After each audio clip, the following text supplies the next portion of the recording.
Bueno, queridos amigos, gracias por estar aquí, señora alcaldesa, exalcaldes, intelectualidade maravillosa de Betanzos e todo o mundo mundial aquí presente.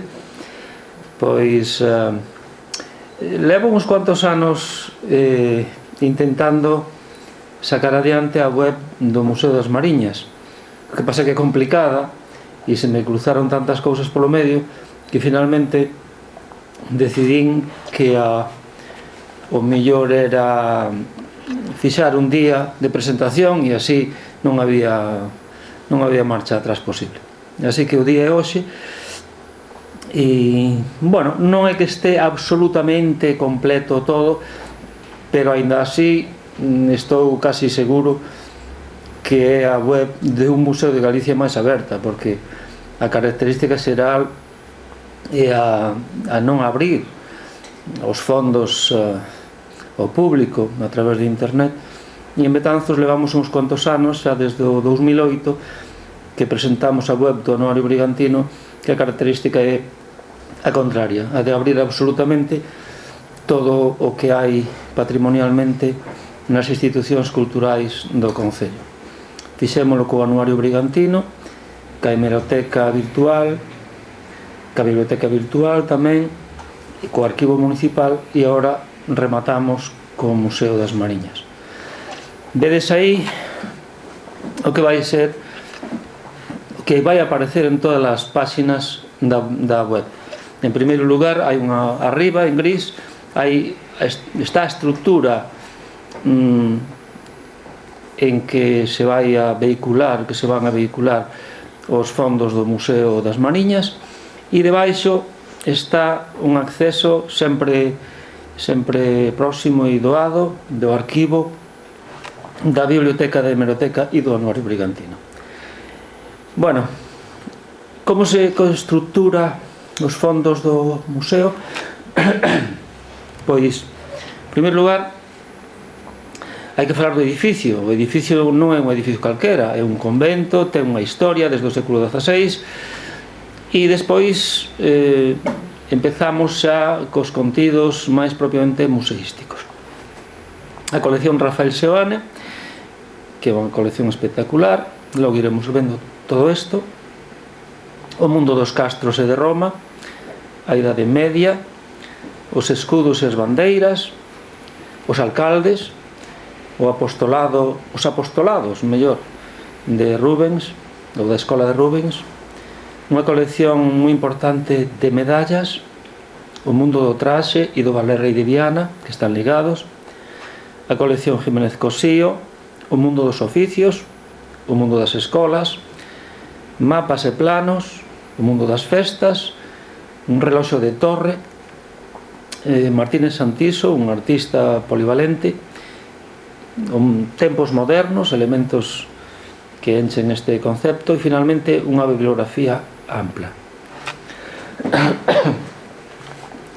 Empezamos daquela o paseo polo edificio. Naturalmente non imos abrir cada imaxe que hai moitísimas imaxes. Bueno, isto é unha das xollas máis espectaculares que apareceron nos últimos anos relacionadas coa imaxe de Betanzos.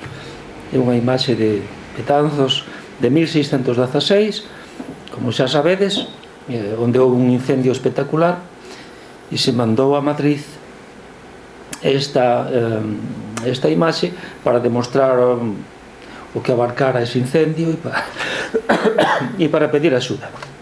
Bueno, perdonade pola tos, pero vai me ser difícil librarme dela. Así era o convento en 1616. Polo que se ve aí arriba, dá a impresión de que poñen, non sei se un niño de cigoña ou unha anduriña xigante, non sei, sabe moi ben, pero bueno, algo deso hai por aí. Falta a torre, naturalmente, que a torre se remata en 1705, pero dá a impresión de que o convento xa está montado. Bueno, Este convento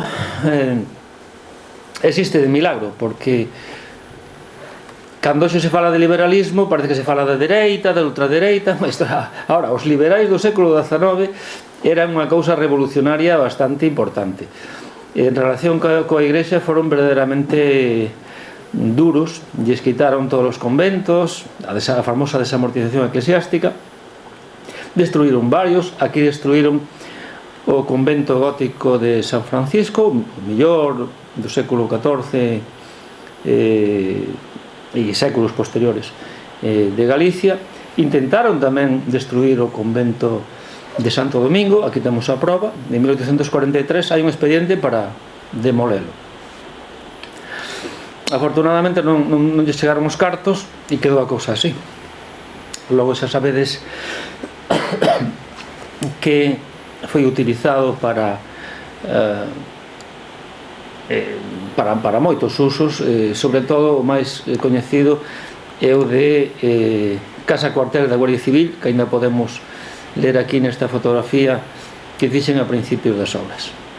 Aquí neste momento temos tamén, aquí está o sarcófago do que considero é ou pode ser o sepulcro da primeira muller de Andrade, que andaba dando tumbos, como tantas cousas. Bueno, e aquí, como en honor a Vicente de la Fuente, que está aquí, que é o alcalde co que eu entrei no Concello e o alcalde que inaugurou o museo, pois poño aquí 25 de febreiro de 1983, inauguración do Museo das Mariñas polo presidente da Xunta de Galicia, don Gerardo Fernández Albor, en presencia do alcalde don Vicente de la Fuente García.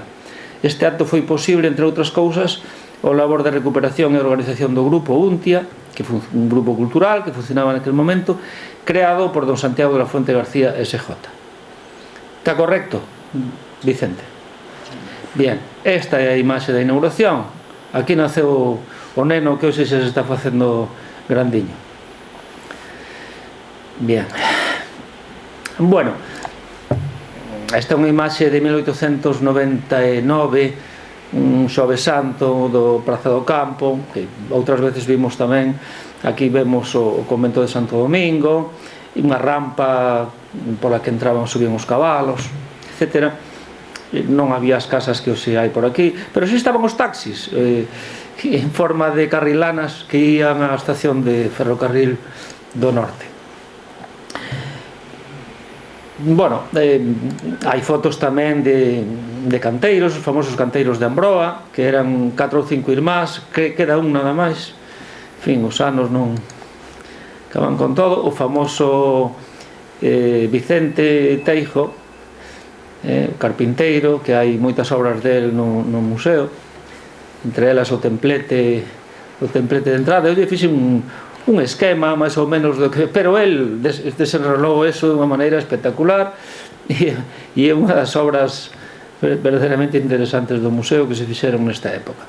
Bueno, e esta é unha imaxe xa dun convento rehabilitado, no que ademais tivo moito que ver Antonio Sánchez Presedo, cando tiña un papel moi importante na Xunta como conselleiro da COTOP, e axudou moito en esta labor. Por lo tanto, pois tamén aproveito para recoñecelo. Despois, bueno, poño algunhas imaxes aquí do museo como edificio, é dicir, sobre todo mantén estas portas góticas maravillosas. Esta é unha porta seguramente do século XVII, de acceso á sacristía, que está tapiada, e estas son outras portas tamén barrocas, de acceso á parte alta. Bueno, e esta é unha segunda reinauguración despois das obras, en 1993, aí no patio, sendo alcalde Manuel Agares Pérez. Aquí estamos todos, bastante guapos. Bueno, e unha vez visto máis ou menos o edificio, pasamos a unha das, bueno, sen dúbida, a maior doazón que tivo o museo, que é a doazón de Rafael Seoane. Rafael Seoane era este home que seguramente Antolín coñeceo, Vicente tamén. E bueno, aquí hai unha biografía, unha pequena biografía del, para que lo queira saber. Tamén hai un dibuixo meu que lle fixen nunha servilleta un día tomando un café, e a lle encantaba, dicir, me reconozo moito nesta, así que como ele sempre dicía eso, non sei onde estaba o original, pero como publicou nun libro, saco dai. Bueno, xa sabedes, a colección é espectacular, hai desde pezas da idade do bronce ata, bueno, cerámica griega espectacular, do mundo funerario griego, xa de vos que figura. Isto está sin estudiar, pero bueno, máis ou menos estos son ritóns funerarios. E despois esta que vimos antes probablemente é unha terracota de Tanagra. De Tanagra saíron milleiros de terracotas funerarias e son moi semellantes todas. Esta é unha figura espectacular que ademais dá a impresión de que conecta con figuras femeninas sedentes que aparecen no mundo ibérico tamén, aquí a famosa Dama de Baza, ou aparecen en Galicia no mundo celta. En Ourense hai 2 ou 3 figuras desta. Bueno, e logo hai pois tamén unha urna funeraria ibérica e unha colección moi interesante de exvotos ibéricos. Entre eles, pois a mí o que máis me sorprende perdón, isto, o que máis me sorprende porque dá a impresión de que ten detrás un torques, non? O cual pois estaríamos cun esgoto celtibérico, digamos.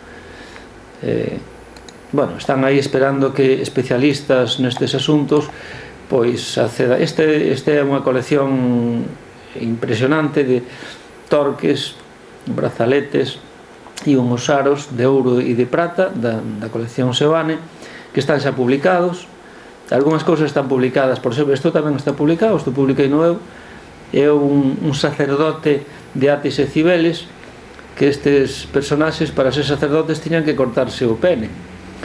É unha cousa bastante salvaxe, pero está moi documentada, e aquí aparece ademais co pene detrás, e cortaban ademais cun coitelo de pedernal en plan prehistórico.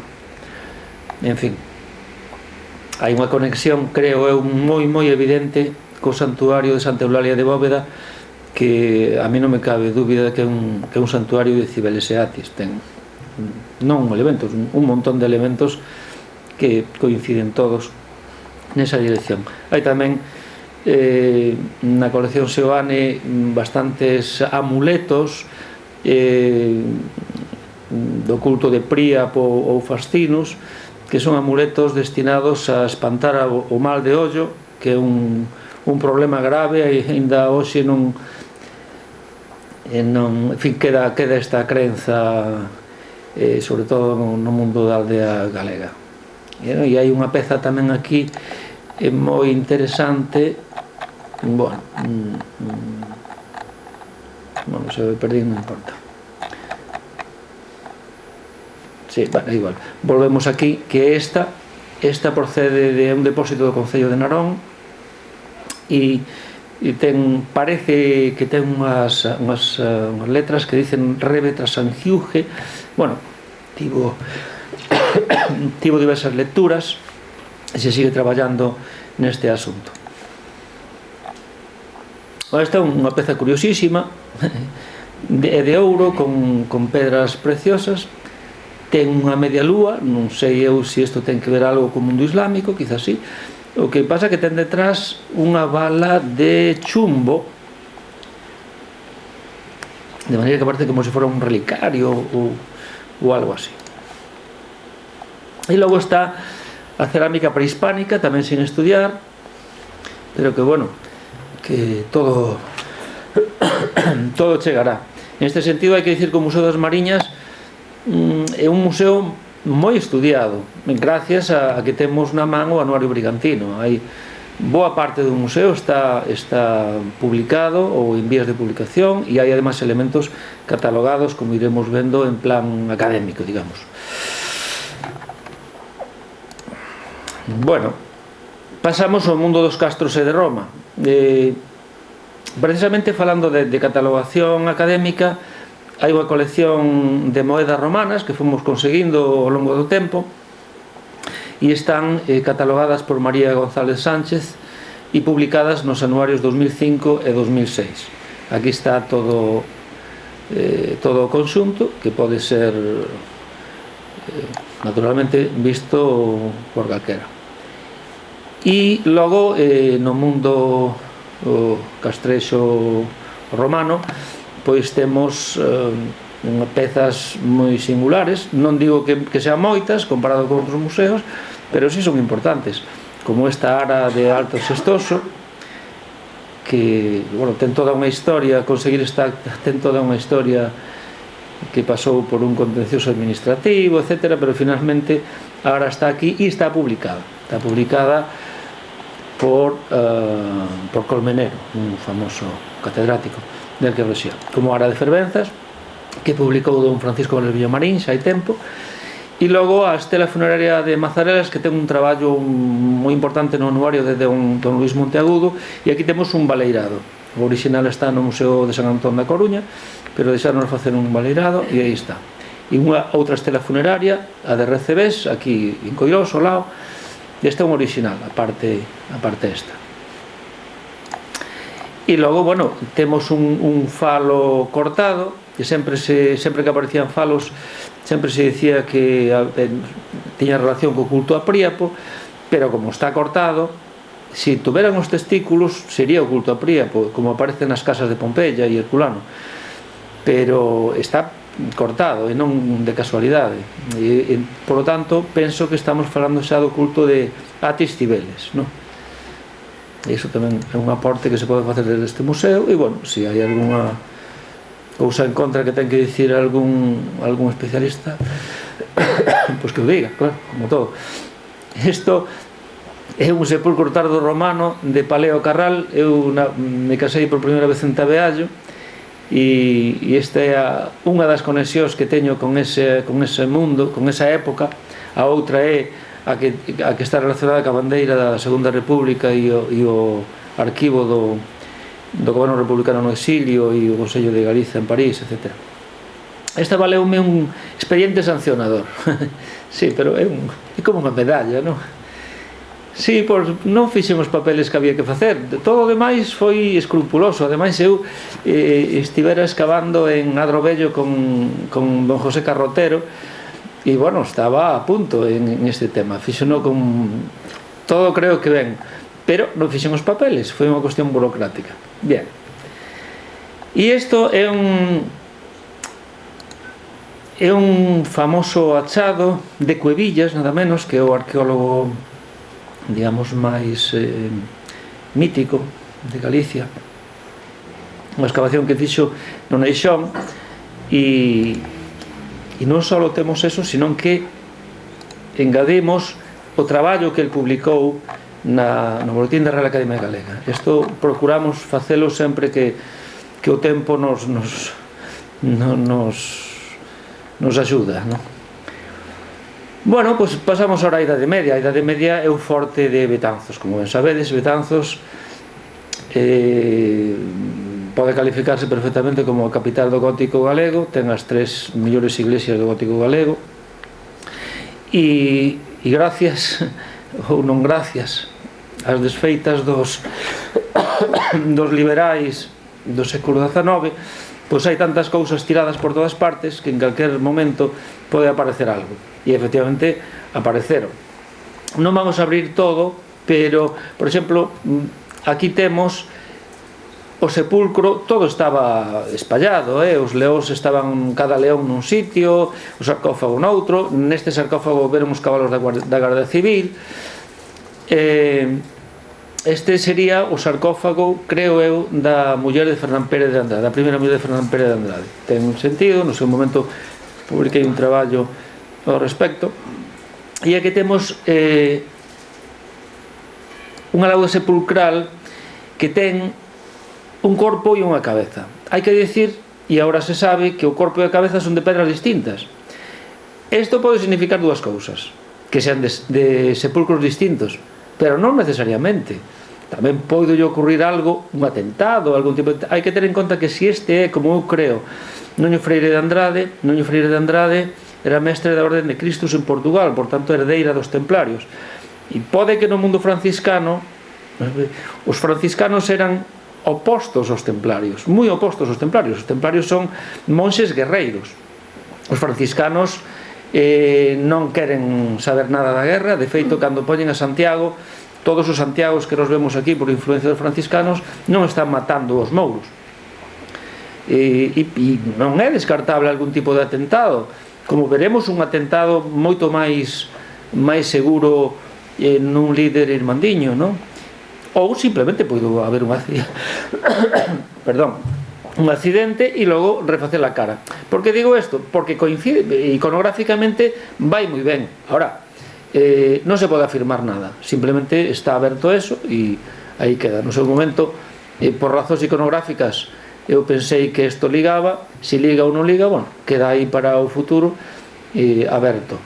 O que sí está claro é que a parte do corpo é un irmán de Ferran Pérez, porque ten as características todas en canto a colocación dos brazos, a utilización da estrela Elsalfa no pomo da espada, etc. Por lo tanto, un cabaleiro de Cristo, Cristo como luz, ego sum lux mundi, representado no pomo da espada, nesa estrela, nese rosetón. E logo, claro, podería ser o mestre da Orden de Cristos, porque ten esta roupa talar, non? Todo ligaría moi ben. Bueno, hai que deixar algo pos que veñan tamén, a ver se alguén descubre algo máis, algún misterio ten que quedar. Aquí bueno, dividín, como hai tres espazos, digamos, articulados polas portas, pois en un puxen o pobo, noutro a nobreza e ao final o clero, misturado co mundo romano, que ao fin e ao cabo o clero non deixa de ser romano, unha institución romana viva. De todas as figuras que temos no Museo Medievais, sen dúbida ninguna, esta é quizáis, bueno, é a máis significativa. Primeiro porque temos o nombre deste home, que é Afonso de Carballido, mercador.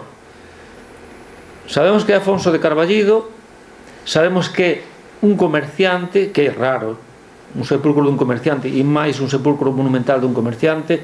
Eu non coñezo ningún, pode que haxa algún por aí, coñezo algún outro mercador, pero simplemente a letra, algo moi inferior en categoría. Pero que ademais este personaxe aparece no pleito Tavera Fonseca, que é un pleito do século XVI, que remite á gran guerra irmandiña última de 1467-69, e é a única imaxe dun líder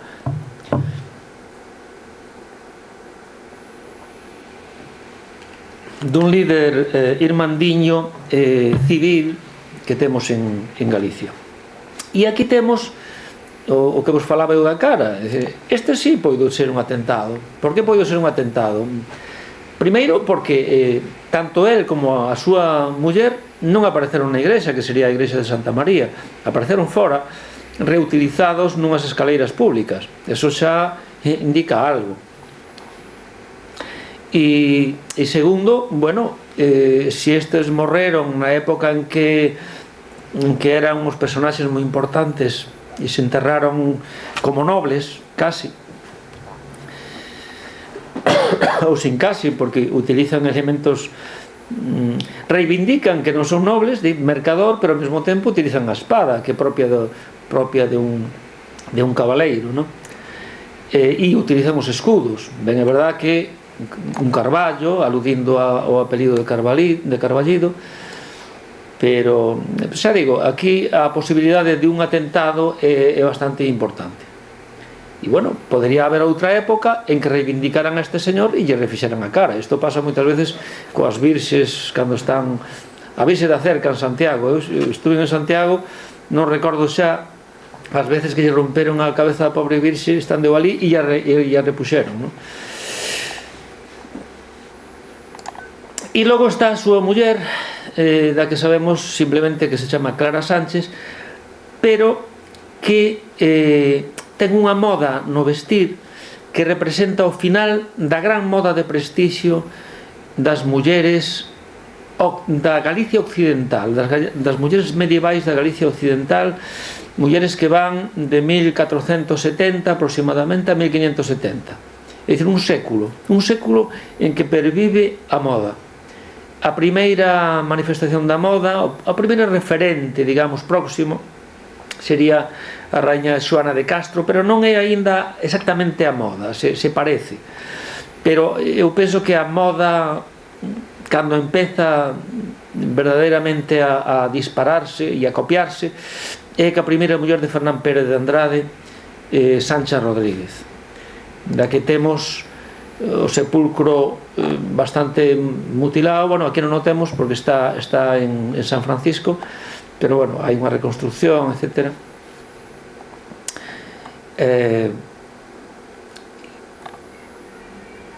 E despois, bueno, non vamos a entrar, hai un montón de... Bueno, hai outra figura aquí, este moi importante, un Santiago peregrino do século XIV, pero que remite aos peregrinos e pobres das cantigas de Alfonso X, e que apareceu nos cimentos do edificio das antigas escolas de San Francisco, onde hoxe está o Conservatorio de Música, con algunhas outras pezas, con esta peza de abaixo, que a min me dá que isto debeu ser unha ara romana a que despois, digamos, se lle aplicou un traballo escultórico do século XIV. Bueno, esta figura estaría no convento de San Francisco, non? E despois, bueno, hai outras figuras do museo. Esta é importante porque no meu traballo da tese doctoral vin que era idéntica a maneira que tiña esta figura e a maneira de facer e digamos a iconografía con outra figura de outra virxe que está no tímpano da porta sur da igrexa de Santiago, un tímpano que solamente se ve se vai á sacristía, e iso me permitiu datar ese tímpano con seguridade, porque a veces se decía se sería románico, en fin, unha serie de cousas, pero non, é un tímpano da segunda metade do século XIV, como casi todo.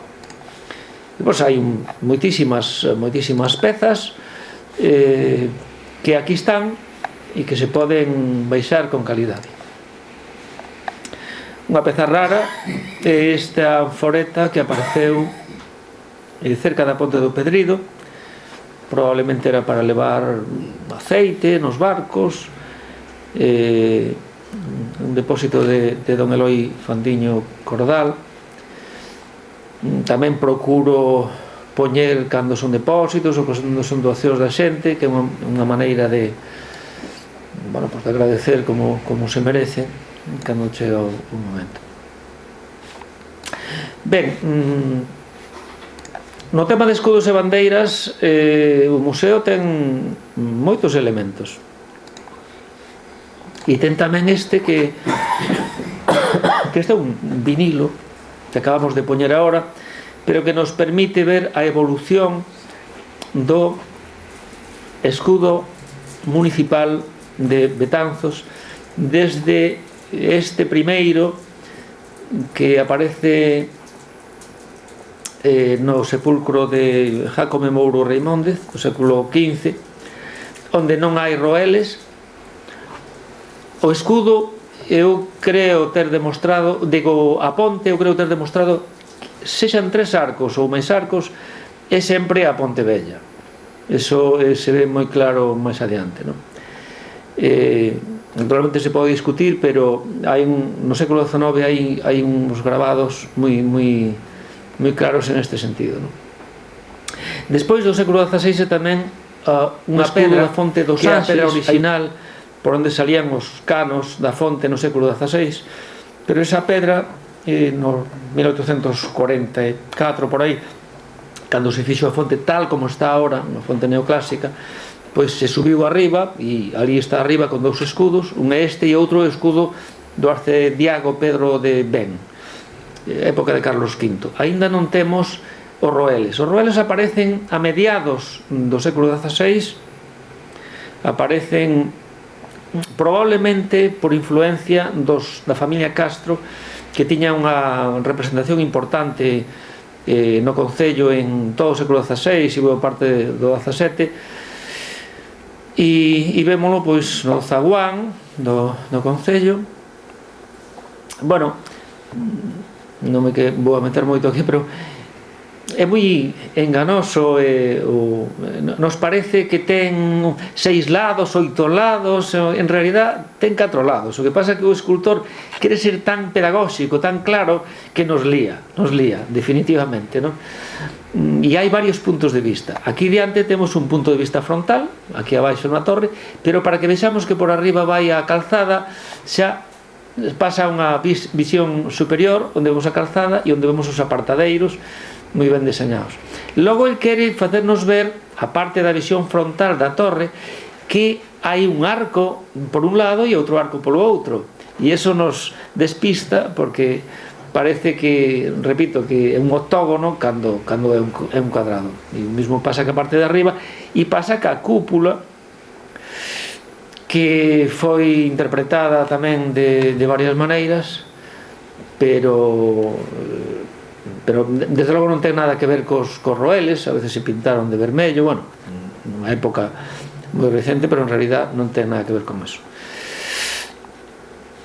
Bueno, tampouco é cuestión de que agora vai a falar, vai a dar unha conferencia sobre o escudo municipal. Hai un escudo moi interesante porque houve unha discusión a partir de un traballo de don Francisco Valos Viñamarín, en que el viu que o escudo do zaguán tiña os roeles que el chama tortillos vermellos. Pois el calculou que, bueno, tuvo un pintor da Coruña que lle dixo: no, isto é antigo, e el considerou que era antigo, e xa está. E todo, a partir de aí, todo o que atopaba que non lle coincidía con eso, pois consideraba que estaba simplemente mal. E unha das cousas que publica este grabado que ten o roel, ten os puntiños nos roeles. Esos puntiños significan en heráldica ouro, así que é moi evidente, pero bueno, el dixo que estaba equivocado. Todo é ouro en realidade, ata chegar a don Francisco todo é ouro. Bueno, son cousas que nos pasan aos investigadores, que fallamos todos cando lle cadra, non? Incluídos os máis grandes. E despois, bueno, hai unha peza moi rara, que é esta da Primeira República, a Alcaldía Republicana Federal de Betanzos. Esta é unha peza, e que ten aquí arriba a barretina esta que utilizan os cataláns, que por certo en Cataluña hai unha festa, como se llama el sitio? Como? En Centellas, en que meten un pino. Eso é unha festa de Atis Cibeles. Había un día en que Pinus entrat, meten un pino con vestidos en catalás, ca barretina, todo eso na igrexa, non? Unha cosa espectacular de como o culto de Atis Cibeles se mantén, como creo que se mantén moitísimo na tradición da Semana Santa, sobre todo esa tradición espectacular, porque todo era moi espectacular nese mundo. Pero bueno, tampouco vamos agora a desviarnos por aí. Bien, este é un banco moi interesante que estaba destartalado, tirado no ano 81, cando eu fui á carpintería municipal, que estaba nas antigas escolas de San Francisco. Pois ali estaba o famoso banco, o escudo estaba dado a volta, estaba tapado por un fieltro vermello rachado, e bueno, calculo eu que isto debeu ser dos anos 60-70 do século XIX, un pouco por temas iconográficos, non? Ainda que non ten referentes moi claros.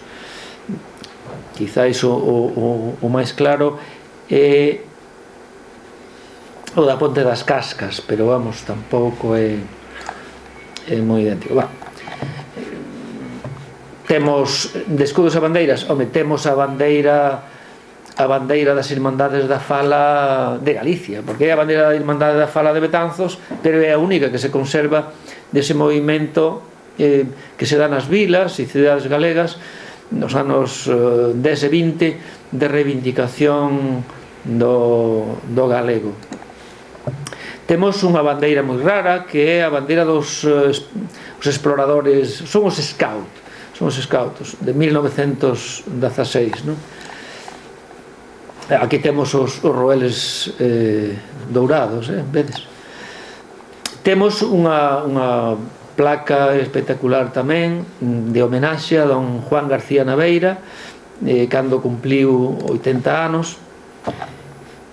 E, bueno, se de bandeiras falamos, temos a bandeira do goberno republicano español no exilio, que é produto tamén do feito casual de que me casaran en Tabeallo. Caseime en Tabeallo e non sabía que a miña muller ia ser familiar da muller de don Javier Albajar, que tiña todo este material que traía de París.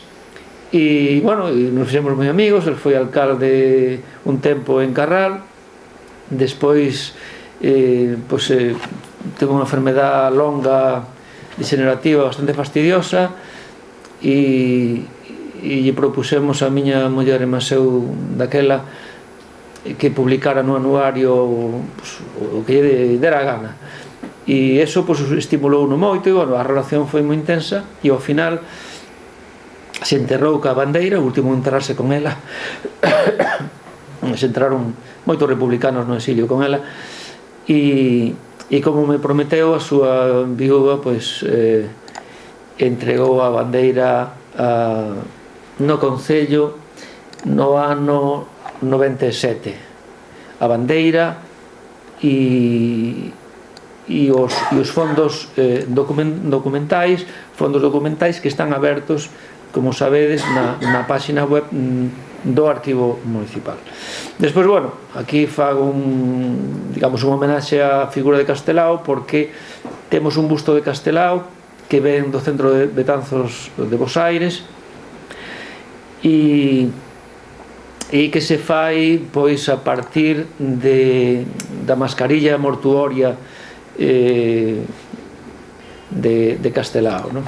Bueno, tamén unha homenaxe a Coruña, porque non? Porque temos un cartel de 1907 de festas espectacular, que me parece que na Coruña non o teñen, pero estaba na casa de Martínez Santiso. De bandeiras, esta é unha bandeira moi rara e moi histórica tamén, a bandeira das escolas García Irmáns, que por un lado é galega e polo outro española. Houbo que optar, porque claro, poñela atravesada no pasillo era un... pero, bueno, quede claro. Bueno, e digamos que, sin liarnos moito máis, pois xa podemos pasar a isto, ao mundo dos alcaldes. Pensaba que a web estaba casi rematada, cando me asusto, digo, que barbaridade, non están os alcaldes. E antonte, me parece que foi, me puxen a recuperar todas as fotografías habidas e por haber, e a facer a web correspondiente, a páxina correspondiente, non? Porque se non poño os alcaldes, vamos a ver, igual me baixan o soldo ou calquer barbaridade, así hai que poñelos. O primeiro do que temos imaxe é don Juan María Ramos Chas. Este é un personaxe da familia Ramos. Esta é unha foto en blanco e negro, pero dunha pintura que existe. Empeza a ser alcalde no ano 45, e despois, bueno, aparece unha serie de figuras, moito Sánchez.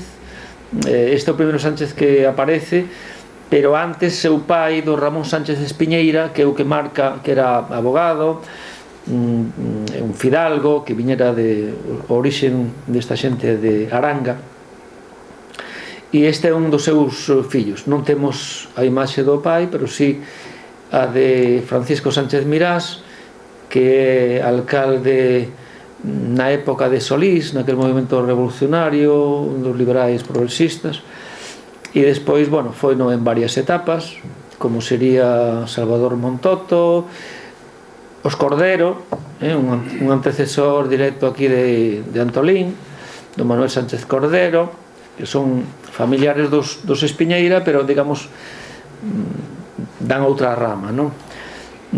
César Sánchez San Martín, este ven da rama Espiñeira, e bueno,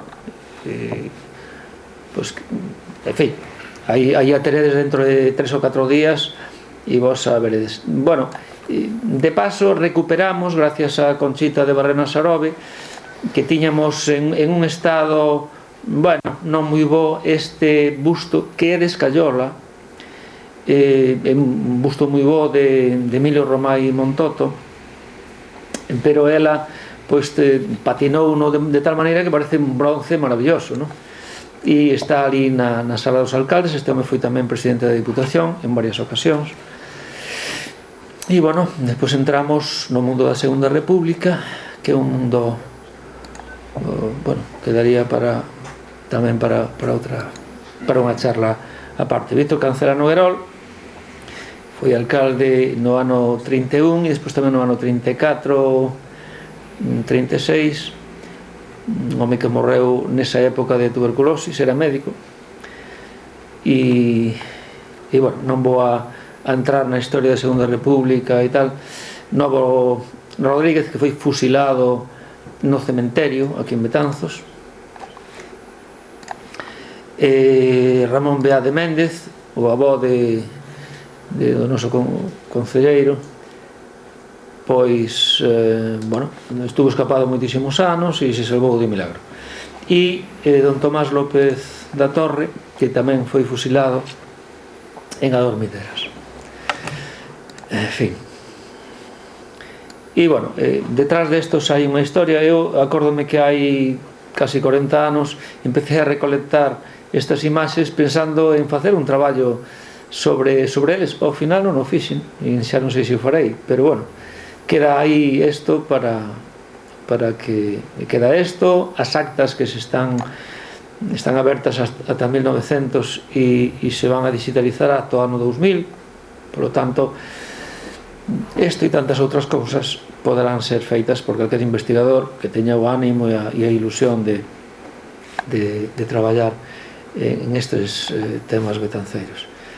Logo está unha das estrelas do museo, que son os apostolados da Escola de Rubens, porque hai dous. Hai o apostolado en pintura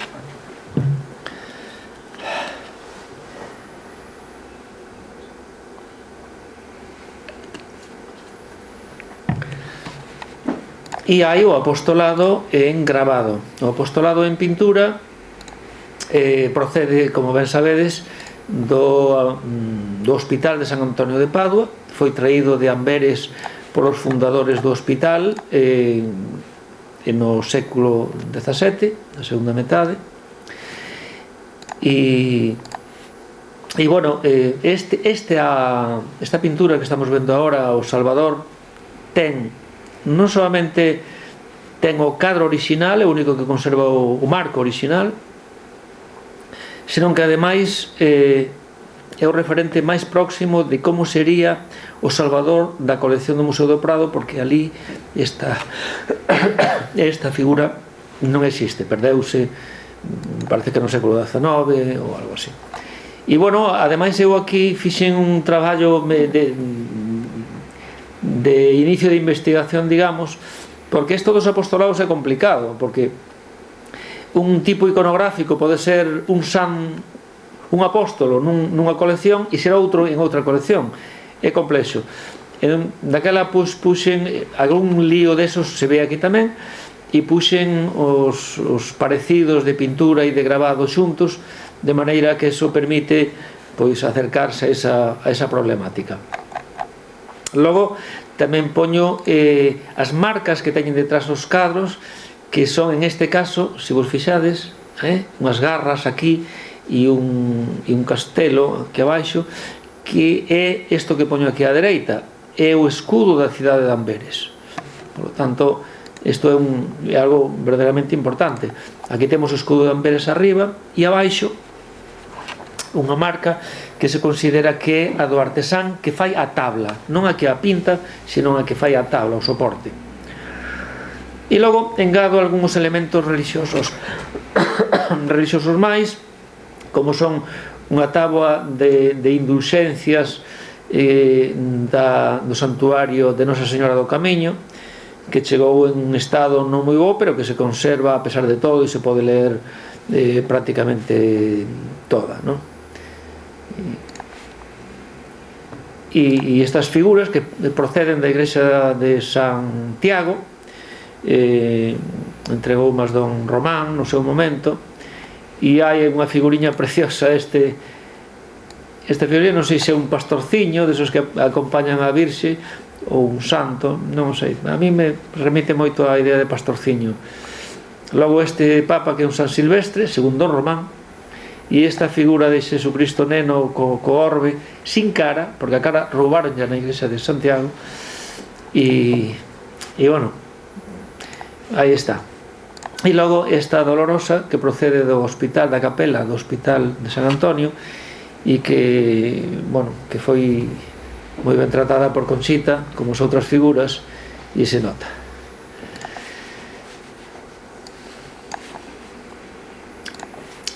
Recentemente os herdeiros de don Francisco Vales Villamarín entregaron en concepto de depósito unha colección de medallas verdadeiramente espectaculares. Son medallas relativas ás exposicións, as famosas exposicións universais de París, etc., ou conmemorativas pois de bodas, de reis, etc. Estou vendo aquí que teño que arranxar algunha cousa, pero bueno, son medallas verdadeiramente moi interesantes e seguramente non moi doadas de ter en moitos museos. Bien,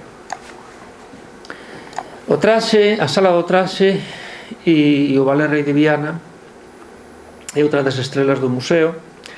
Os traxes chegaron aquí por dúas vías.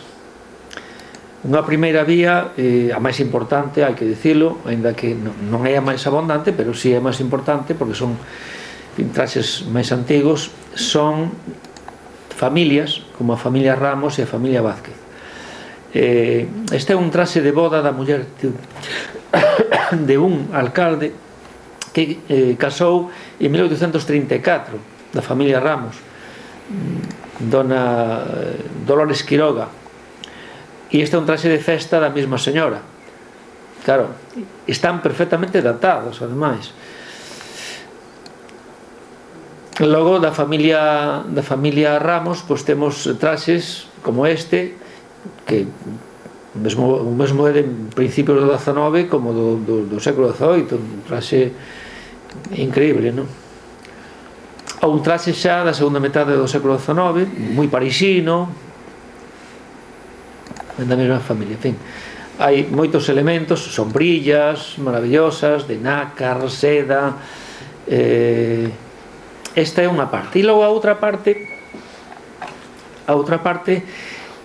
son os traxes que proceden do Ballet Rei de Viana. Algúns son antigos tamén, como por exemplo este, que é un traxe de gala dunha muller de Tui, e outros moitos pois son traxes que facían as xastras do propio ballet para as danzarinas esbeltísimas e maravillosas deste ballet histórico e que nunca debeu desaparecer. Pero bueno, precisamente eu confío que a existencia desta web axude a que algún día se recupere o Ballet Rei de Viana, porque foi o ballet máis importante que tivo Galicia. En este senso hai que dicir que conservamos varios documentais de actuacións, e eses documentais si arranxamos o problema técnico, porque claro, están feitos en un momento en onde o mundo digital non existía, pero se logramos arranxar ese asunto, pois estarán disponibles aquí, e de alguma maneira mellor ou peor van estar, e iso axudará tamén moito a salvar danzas e demais. E dentro do mundo do traxe, bueno, tamén está o noso maceiro, que é unha herdanza de finais da Idade Media, un maceiro que debe ser do século XIX. Temos tamén o famoso alguacilillo, que son figuras que siguen hoxe saindo nas procesións. Este é unha figura do século XVI, época de Felipe II probablemente, e tamén uns traxes históricos de un cónsul e de un militar da familia Pita Lizarraqui.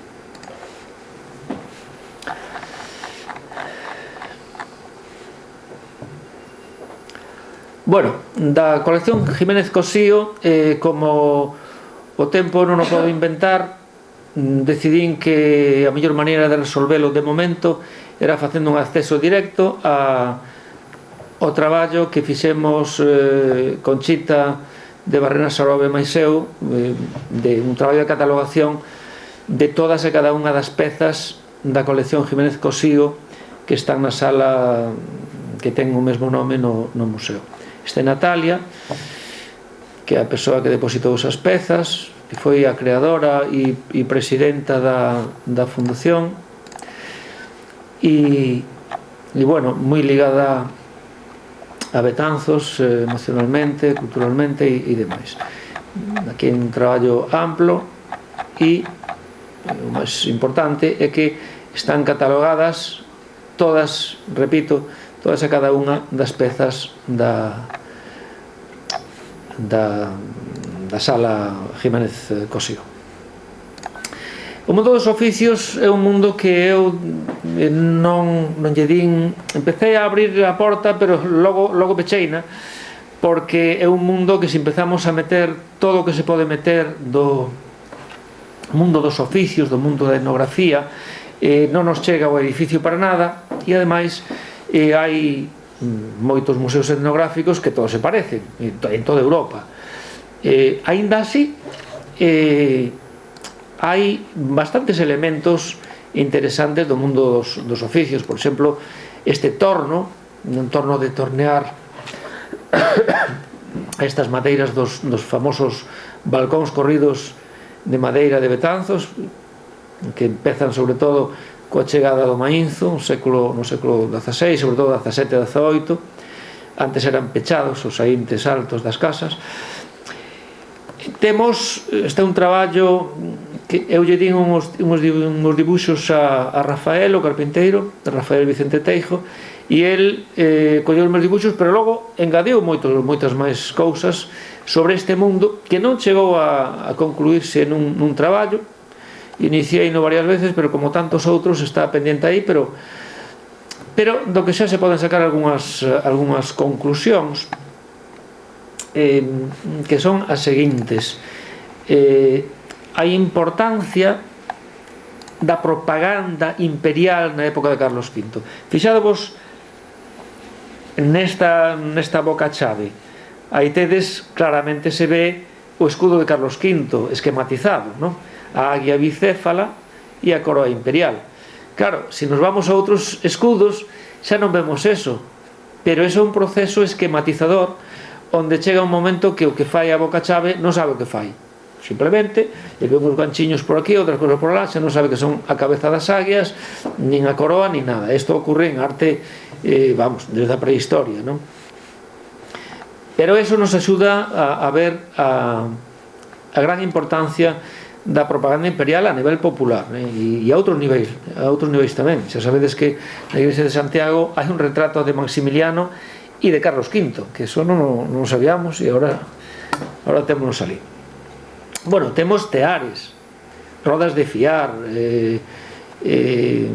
colchas, ripos, gramadeiras, tascóns. Do mundo do fiado e tecido tradicional temos bastantes elementos.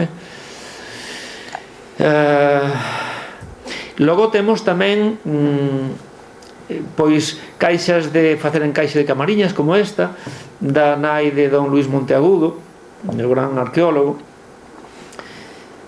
que ademais dou os datos precisos, fixo encaixe ata 1909, despois casouse e xa non o fixo máis.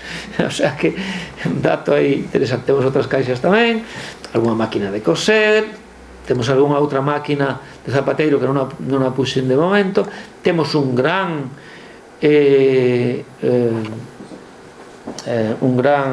lagar, o lagar de Tomás López Loureda, Tomás o Galo, popularmente coñecido, que estaba na súa bodega na Cañota, e outros lagares máis. Non todos os museos teñen un lagar como este, unha lagareta, elementos para facer o aguardente, que en Betanzos é moi importante, ou era moi importante, elementos relacionados co mundo do pan, incluso mesmo a nivel prehistórico ou protohistórico. Bueno, e tamén vemos unha rateira para pillar os ratos, unha rateira tradicional. Eu empecé a coñecer estas rateiras que parecían como ratoneras de palo nos inventarios post-mortem do século XVII, XVIII, que eu estudiaba en algún momento, pero non as vira. E, bueno, aquí temos algunha. Malo da madeira é que é atacada por bichos e tal, pero bueno. Temos unha colección espectacular de pesas e medidas anteriores ao sistema métrico, balanzas romanas, rodas de afiador, barquín de ferreiro, unha cerámica tradicional tamén, popular. E isto merqueino un día, me pareceu tan increíble, merqueino un día na feira de, hai moitos anos, na feira aquí de Betanzos. A mí me dá a impresión de que son estribos, non sei, pode ser do século XVII non, porque a Flor de Lis remitiría, supoño que os Borbós, penso eu que do século XVIII, XIX, de algún personaxe importante, non? E isto no que se refire ao mundo dos oficios. Ao mundo das escolas, hai que dicir que o Museo das Mariñas tivo unha zona bastante ampla dedicada ao mundo das antigas escolas moito antes de que se fixera o Museo Pedagóxico de Galicia. Esta zona perdón, nutrese pois de dúas vías, sobre todo do mundo das escolas García Irmáns, no que temos pupitres, a bandeira, elementos como este, que é un aparato que se facía en Burgos a mediados do século XIX, para láminas e demais. E a outra vía é a vía municipal. Francisco Díaz Pereira, concelleiro de Cultura, que sempre estuvo moi interesado por conseguir pezas para o museo, pois salvou uns mapas increíbles que están no museo, mapas de mediados do século XIX, mapas escolares de mediados do século XIX do mundo. E digamos, bueno, hai unha conexión daquela entre as escolas decimonónicas e xa as escolas modernas e que responden a conceptos moi progresistas para a época, como son as escolas dos Irmáns García Naveira. Esta é a cimeira da bandeira das escolas García Naveira, que semella ter elementos masónicos. É un tema que está estudiando precisamente Ángel Arcai e outras persoas de Betanzos últimamente. E, bueno, pues, hai pezas como esta, unha tortuga xigante, non sei que clase de tortuga é, pois xa virá alguén que saiba destos asuntos. Tampouco sei que bicho é este, un cuadrúpedo é, pero estuve mirando, un ñu non é, un antílope tampouco, e a partir de aí estou un pouco perdido, non é o meu campo, pero, bueno, supoño que é moi doado de saber que bicho é. Este é un dos mapas aos que aludía, un mapa de África, onde África está virxe prácticamente, a maior parte de África son países desconocidos. Isto é de 1867, este mapa, non? Que, por certo, veu unha señora catalana da familia Palucie, que eran os os grandes editores de mapas, e cando atopou estes mapas pensei que lle daban un patatús, non? Porque se quedou sorprendidísimo, non o ve en ninguna parte eso. Bueno, están naturalmente os grandes benefactores de Betanzos, don Juan García Naveira, don Jesús García Naveira. Estes gustos teñen unha historia tamén, foron roubados e despois recuperados pola policía local. Bueno, é unha pequena historia, pero afortunadamente acabou ben. E dentro do mundo de García Naveira temos esta famosa paleta, bueno, famosa, sabíamos que existía, pero non a viramos, que é a paleta de poñer, coa que se pon a primeira pedra das escolas Jesús García Naveira, que está á beira de San Francisco. Aquí temos, por exemplo, estos famosos aparatos, os que antes se aludía. Esta é unha historia natural de 1888, moi darwiniana, que en algúns estados de Estados Unidos xa sabedes o que pasa con isto. E despois, bueno, isto que para os que xa temos algunha edad, pues resultaba moi coñecido, moi común, pero que agora é, diría que políticamente incorrecto, porque non nos vemos, e moito menos isto, porque agora estos mandan no mundo, sobre todo se son chinos, e non son os pobriños os que hai que axudar. Bueno, como vedes, o museo ten moitas cousas,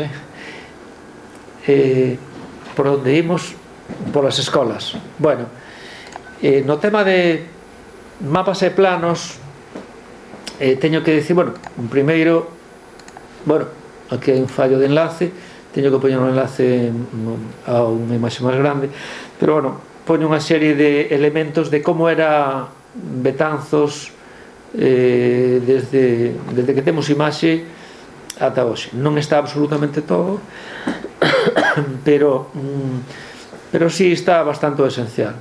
Hai unha primeira reconstrucción que fixen hai bastantes anos de como se podía ver o castro de Untia, fixena con papel vegetal en riba de un plano actual. Bueno, o famoso mapa de 1616, unha imaxe do século XVII de Teixeira, que é un home, un portugués que fai unha colección de mapas maravillosos para o rei de España no século XVII, para Felipe IV, creo. E, bueno, así deseña de unha maneira un pouco esquemática ese Betanzos do século XVII. Pero claro, como agora xa temos este Betanzos, pois xa a cousa xa non é tan necesario acudir a Teixeira, pero aí está. Logo tamén aportamos un traballo que fixemos José María Veiga Meseu sobre Betanzos e a súa provincia na época de Carlos V, e aportamos este mapa de como era a provincia en ese tempo, e tamén outro traballo que fixen con un investigador de Vigo, Miguel González Fernández, pois de como sería a provincia no século XVIII, que mermou un pouco. Aportamos este mapa, que non temos o original, pero si o poñemos aí a disposición, e este que si temos o original, bueno, original impreso, de Madoz. Son unha visión de como era Betanzos a mediados ou na primeira metade do século XIX. E logo uns mapas de Martínez Santiso, que Martínez Santiso é o gran intelectual que nos salva sempre en canto a imaxes se refire, sobre todo, e son imaxes de finais do século XIX ou de principios, e nos dan moitísimos datos, como este grabado de 1919, onde xa vemos a liña esta recta artificial que se fai debido ao ferrocarril. Aquí ábrese, este canle recto ábrese exactamente en 1907. Bueno, e despois entramos en unha serie de mapas antigos, dos que deixamos con calidad baixar, pero non me dou tempo a poñer. A colección de mapas que temos é importante e bastante grande. O que pasa que, e está catalogada en plan académico por Araceli, que non me acordo ahora o apelido, Baños, non sei, non me acordo, pero Araceli, que foi unha traballadora excelente que tuvemos no museo, e daquela pois pensamos en meterlle man a colección que tiñamos de mapas, e bueno, a sorpresa foi grande porque tiñamos cousas que nin sabíamos, non? E xa digo, ese traballo quizás se publique no próximo Anuario Brigantino como unha catalogación en fin, en forma. E aquí hai un inicio solamente, e un inicio reducido, non, desa catalogación. As festas, bueno, as festas temos programas de festas desde 1880. Bueno, pues ese programa de festas se poden baixar, os máis antigos, precisamente. Unha imaxe fotográfica da colección do legado de don Francisco Vales Villamarín, do gaiteiro Rilo. Non sabemos quen é o fotógrafo, podería ser Veiga Roel, porque Veiga Roel fai sobre esta foto un dibuixo maravilloso, pero realmente non o sabemos, así que queda en interrogación ese asunto. E depois temos uns cartéis gigantescos das festas de San Roque de 1906 e 1907, e tamén poñemos aquí algúns, non os poñemos aquí illados todos, pero poñemos un que me parece particularmente interesante, porque foi feito por Camilo Díaz Baliño, que tamén facía telóns de fondo para o Alfonset e demais, neste caso en 1934, e este home foi fusilado no 36, como sabido, e era o pai de Isaac Díaz Pardo. E logo, recentemente, bueno, antes de chegar aí, hai un original, un dibuixo original que procede tamén do legado de don Francisco Vales Villamarín, das festas de 1946, das que non temos programa de festas, curiosamente, pero temos esta imaxe. E logo, pois, artellei aquí todas as portadas dos programas de festas que temos no arquivo municipal. Faltan poucas, faltan moi pouquiñas. E fixen un vinilo grande, bueno, fixo a empresa correspondiente que fai estas cousas, un vinilo grande que está no museo e que aquí pois se pode acceder e se pode ver con calidade. E chega ata desde 1880 ata 2018, E despois tamén temos aquí un cartel increíble de festas que é da Coruña, pero que temos aquí no museo. Estaba na casa de don Francisco Javier Martínez Santiso, e aquí está para que o poida ver todo o mundo, e dos mellores cartéis históricos de Galicia. Hai un estudio que, por certo, vexo que aquí aínda non me dou tempo a poñer un traballo de Torres sobre este cartel precisamente. Bueno, xa non queda moito. Hai un apartado específico para o reloxo de torre da Torre do Reloj. Tamén hai que poñer aquí bibliografía, a bibliografía de Martínez Santiso e de José María Veiga. Isto era antes de que se tirara esta torre, que se tirou alrededor de 1900. Era como se vía a iglesia de Santiago, E o reloxo era estaba aquí, un cadrado moi renacentista, cos 4 ventos aquí, e os escudos tamén son de mediados de 1650. Os da Porta da Vila están datados exactamente en 1550, e feitos por un tal Juan de Bergantiños. O sea que logo Martínez Santiso. Bueno, Martínez Santiso hai moitas cousas e non me dou tempo a poñelas todas, así que poño algo. Ele é un pintor. Temos un grupo moi interesante de cadros, de paisaxes, de bodegóns, sobre táboa e sobre cartón, sobre todo. Logo tamén hai algún sobre tea. Bueno, costumbrismo decimonónico, o paisaxe decimonónico. Este, se o firma Monet, pois non pasaría nada, non? É un tipo moi interesante que lle collemos moito cariño, porque en realidad salvámoslo da escuridade absoluta pouco a pouco, e tanto José María como eu e como Conchita e todos os que traballamos coas cousas de Francisco Javier Martín Santís, un home moi afrancesado, republicano, etc. Pois xa digo, temos caridade. Aparte é fotógrafo e as fotos dele do século XIX pois son as mellores e as máis antigas que conservamos de Betanzos. Tempos modernos, pois hai cousas tan interesantes como, bueno, máquinas fotográficas. Esta é unha máquina que se vendía en 1910, álbumes fotográficos do século XIX, visores estereoscópicos, é dicir, o mundo da fotografía. E logo temos o proxector máis antigo de Galicia, o proxector cinematográfico. Era un proxector da familia Sirven, depositado por eles, e ven de París, pode datarse alrededor de 1903 aproximadamente, e ademais ten dúas funcións. Se se move para un lado, sirve de lanterna máxica, que era o antecedente do proxector cinematográfico precisamente, e proxectaba unha especie de diapositivas sobre unhas gasas que ao moverse algo pois producían o que se chamaba cuadros disolventes, non?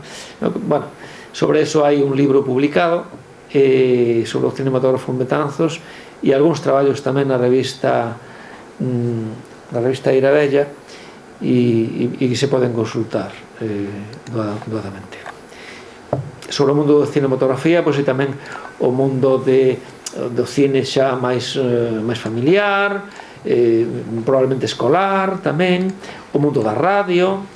Non é que teñamos moitísimos elementos, pero si hai o mundo do gramófono. Acabamos de recibir unha donación do profesor don Fernando Alonso Romero, unha colección de discos de gramófono moi importante. Máquinas de escribir tan increíbles como esta, que se escribe con 2 dedos. A famosa Underwood.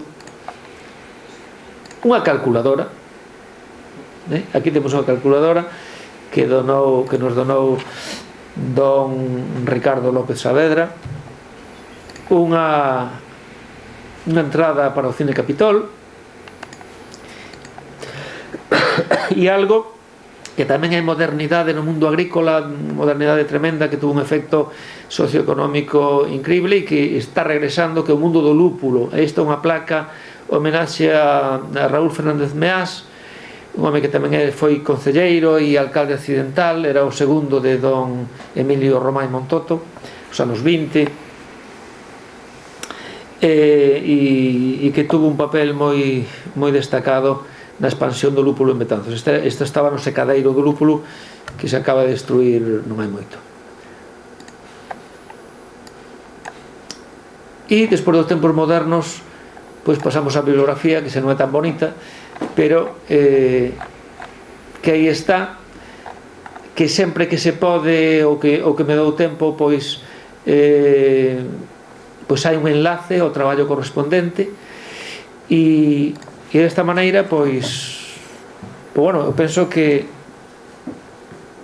o museo entra en outro momento, un momento de moita apertura, un momento en que vai ser coñecido en todo o mundo, e agora, bueno, só faltará para os anos que veñen non deixar que decaia, mantelo, e tanto en eso como no arquivo e na biblioteca, pois tamén hai moitos problemas que resolver, problemas de espacio, problemas de personal, etc. Pero penso que despois de case 40 anos, bueno, as institucións están nun nivel en que bueno, de certa dignidade dentro dos medios que tuvemos.